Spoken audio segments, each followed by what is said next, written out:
Soccer's popularity in America keeps growing and growing, but if you go to just about any other country in the world, soccer, or football as they call it, isn't just a game, it's an overriding obsession, and for the developers of World Tour Soccor 2003, it's a way of life.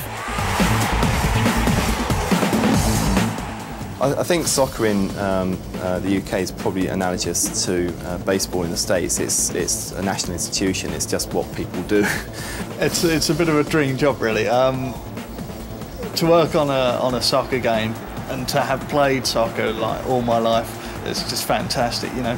If you don't play football, you don't watch football, you can't really put the detail of the game in. During the development of World Tour Soccor 2003, no detail was too small to worry about, and that started with the hundreds of soccer teams from around the world.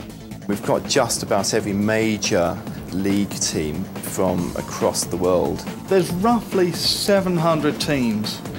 We have leagues such as the English League, Italian, Spanish, German, American, Brazilian, Argentinian, Mexican, Korean and Japanese. Teams like Manchester, Bayern Munich, Real Madrid, all the big names.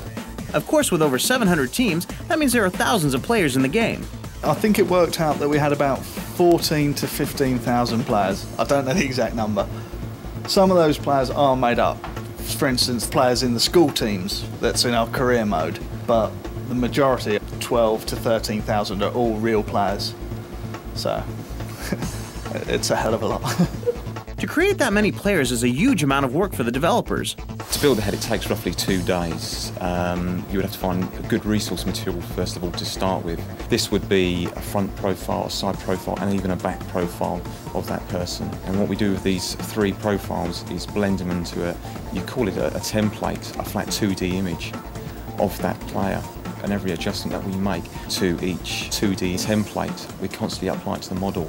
And to apply it to the head model, you have a mapping coordinate.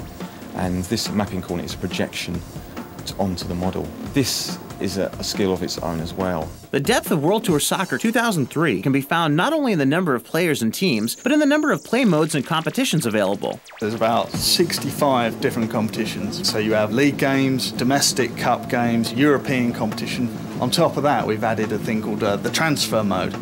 So the idea is that when you win competitions, you get money. You can then take that money and you can go and buy the best players in the world. So you can actually start off with a very, very junior team, and as your gate receipts increase, though, you can go through from amateur leagues through to, say, the British Premier League by buying and selling players from abroad. For any sports game, the control of the action is one of the key factors, and the World Tour Soccor 2003 team spent a lot of time trying to get it just right. The control system has been designed so you can actually pick up and play the game with just 3 basic buttons. That's just be able to run around, dribble, tackle and shoot. We then have kind of an extra depth of functionality on the shoulder buttons. So we have our sprinting there, and if you hold down sprint, you'll run. If you tap it, you'll knock the ball ahead, so you can burst past players. You go past someone with the ball, press R2, and that allows you to dive. If they're close, it'll look like it's been fouled.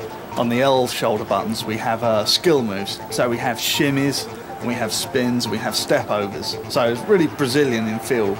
It looks really flash. When you're defending, we have assists. If someone's through on goal, you hold down L2 and the keeper will run out to narrow down the angles and make it harder to score. If you press down R2, you do a deliberate foul, and that's something for like taking out a star player and try and break his legs, basically. We have a great range of tackles in our game as well. So there's a great deal of functionality.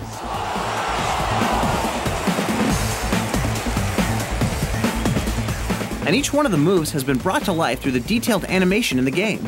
The cutscenes which we have are particularly difficult because you've got a number of people that are actually in the cutscenes all at once. Say, for example, you've got a celebration, you've got 6 or 7 players all running around in a scene at once, and they're motion captured all together, but the animations are all provided to us singly.